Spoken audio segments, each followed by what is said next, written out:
Shalom, selamat pagi. Sate pagi hari ini bertemakan masih ada harapan.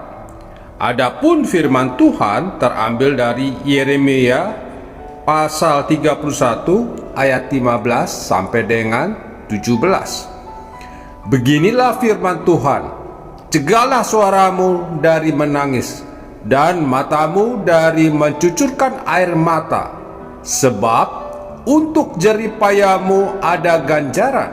Demikianlah firman Tuhan, mereka akan kembali dari negeri musuh. Gempa bumi seringkali menjadi bencana yang mematikan, apalagi jika diikuti dengan tsunami. Demikianlah gempa yang pernah melanda Jepang tahun 2011 dengan kekuatan 9 skala Richter. Gempa besar itu menimbulkan tsunami setinggi 10 meter. Reaktor nuklir di daerah gempa menjadi terbakar. Bencana alam ini sangat mengerikan dan bisa menimbulkan penderitaan yang berkepanjangan. Sekalipun begitu, bukan berarti semuanya menjadi musnah dan tak ada harapan sama sekali.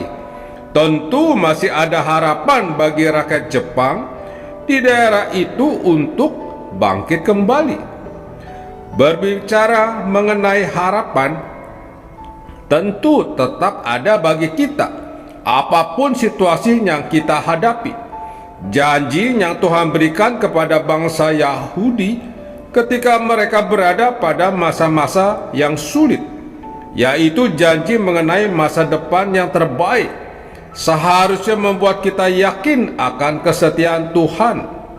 Di dalam Yeremia pasal 31 ayat 15 sampai dengan 17, kita menemukan dua pelajaran penting, yaitu ada kalanya Tuhan membiarkan kita mengalami kehilangan. Terdengar ratapan di Rama, menggambarkan keadaan yang sangat menyedihkan. Hal ini terjadi karena seorang ibu telah kehilangan anak-anaknya. Rahel yang kehilangan anak-anaknya menggambarkan kisah pembuangan bangsa Yehuda dan bangsa Israel. Bangsa Yehuda dibuang pada tahun 586 sebelum Masehi. Bangsa Israel dibuang tahun 722 sampai 721 sebelum Masehi. Menarik untuk diperhatikan, yaitu bahwa Tuhan membiarkan tangisan itu terdengar. Mengapa? Karena tujuannya adalah untuk pemulihan. Di samping itu, ada janji untuk kembali dan pembuangan. Tidak sebenarnya Tuhan membiarkan kita dalam keadaan terpuruk. Cegahlah suaramu dan menangis, menjelaskan kepada kita bahwa tadinya Tuhan membiarkan kesedihan karena kehilangan tersebut, tetapi bukan untuk selamanya. Ada dua alasan yang membuat Tuhan berkata seperti itu, yaitu pertama, ada ganjaran buah jerih payah. Tuhan menghargai setiap jerih payah umatnya. Dia akan memberikan upah tepat pada waktunya. Kedua, masih ada harapan. Harapan bagi oasis di padang gurun.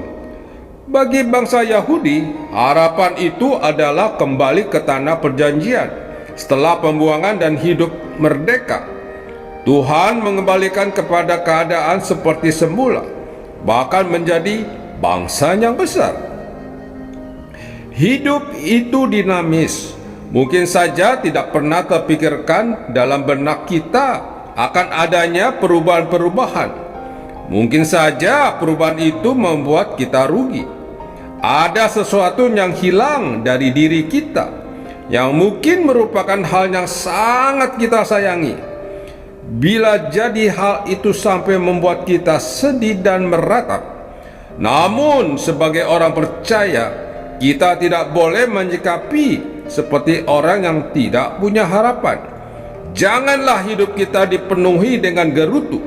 Sebaliknya, marilah kita berpikir positif dan tetap semangat, serta meyakini bahwa Tuhan tidak akan selamanya membiarkan kita dalam keadaan menderita. Bagi orang percaya selalu ada harapan, karena Tuhan kita menjanjikan masa depan yang lebih cerah. Amin. Mari kita berdoa. Bapa Surgawi, kuatkan aku ketika mengalami penderitaan. Buatlah mataku melihat akan upah dan masa depan cerah yang Engkau sediakan bagiku. Di dalam nama Tuhan Yesus aku berdoa. Amin. Ada satu sobatku yang setia